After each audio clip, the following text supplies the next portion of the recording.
Os campos na baixadas pantanosas, onde por séculos se via apenas capim e palmeiras nativas, lugar que ficou sendo apenas um espaço nas terras paraguaias, já que com este tipo de vegetação, não é possível nem sequer criar animais, como gado ou outra espécie de forma que compense para a indústria de alimentos. Agora esta paisagem que até há pouco tempo era desprezada pelos moradores regionais, está se revelando um verdadeiro tesouro ao Paraguai. Esta geografia está atraindo os produtores de arroz de dentro e fora do país.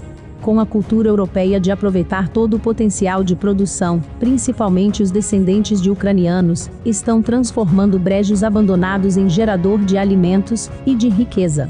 Como é o caso da família Clecos, que já são produtores na região de Misiones fronteira com a Argentina, e estão expandindo a produção para as margens do rio Paraguai, a nova fronteira do arroz.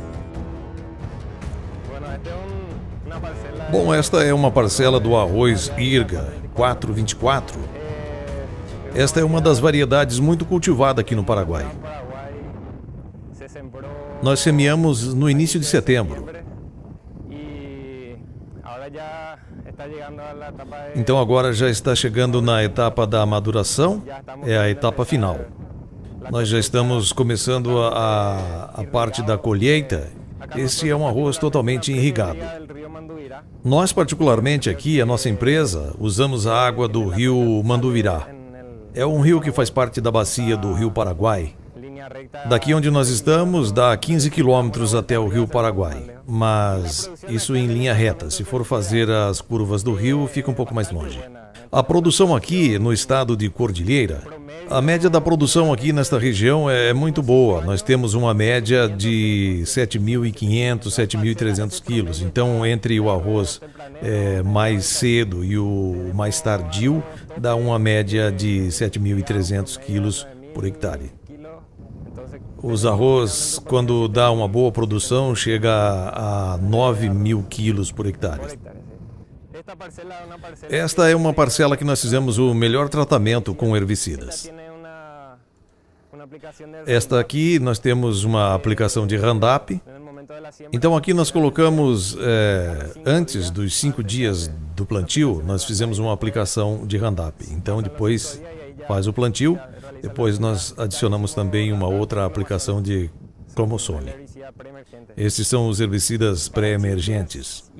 Já para os insetos, como percebejos, besouros e lagartas, nós fazemos outras prevenções. Isso é muito relativo, depende muito como se apresenta a situação.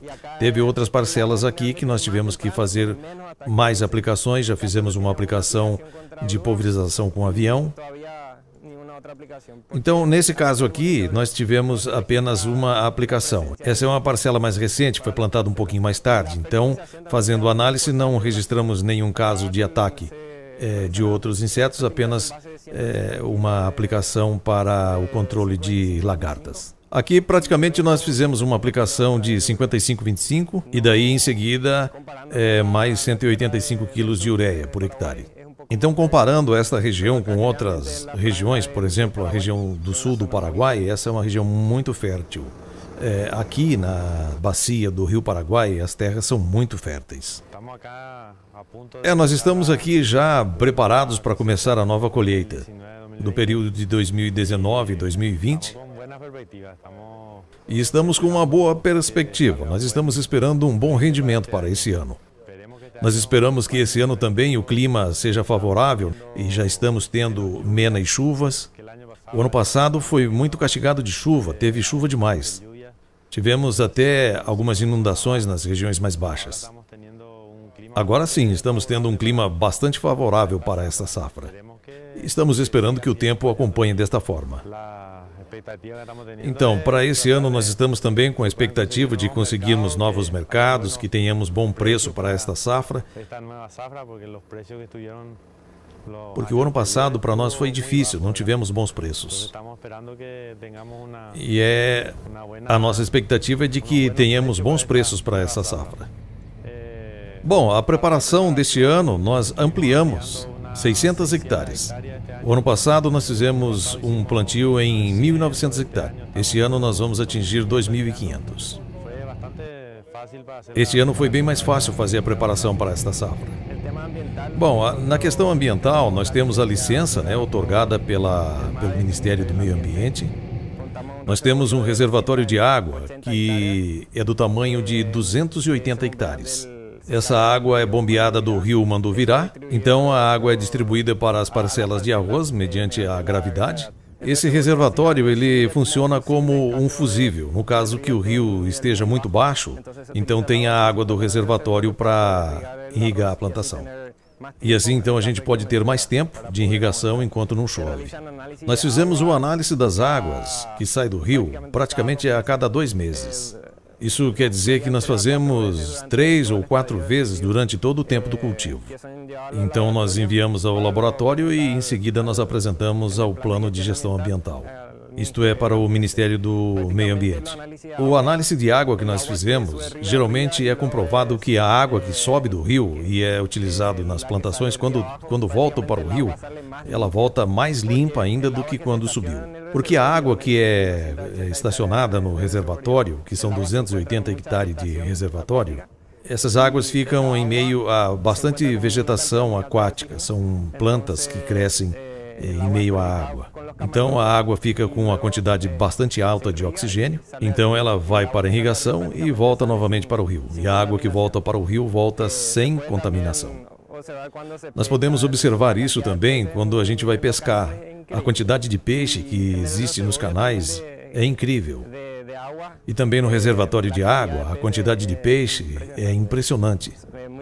Muitas vezes nós até temos problemas com as pessoas que entram aqui para pescar, porque aqui dentro da fazenda, no reservatório de água, tem mais peixe do que no rio.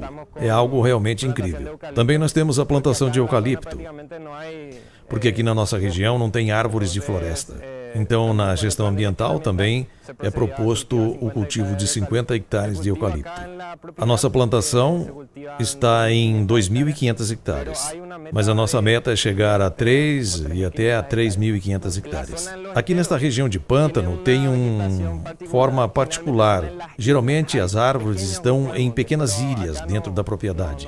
Então, como aqui não tem nenhuma ilha de mato, vamos dizer assim, nenhuma mancha de árvores, não temos nenhum tipo de vegetação alta, não temos árvore. A única vegetação que nós podemos observar são nas beiras dos rios, que tem uma pequena vegetação. Então, realmente, aqui não existem árvores. Então, nesta região onde tinha muita água, nem sequer palmeiras também existiam em abundância. Quando nós chegamos aqui, era totalmente pântano. E por essa razão não tinham muitos animais também. Então nós podemos observar que vieram muitos animais para esta região. Então nós observamos uma variedade incrível de animais que vêm para comer os arroz, animais que não tinham aqui antes das plantações. Então aumentou muito, principalmente as capivaras, tem muitas, principalmente no reservatório de água. É impressionante o quanto aumentou esses animais aqui na região. Patos, por exemplo, também, muito se aumentou na região. Então nós entendemos que isso é bom, porque os animais também podem se alimentar com o arroz. Quer dizer, não vai comer todo o arroz, mas vai comer uma boa parte e se alimentam com isso. Então isso se torna numa cadeia no meio ambiente.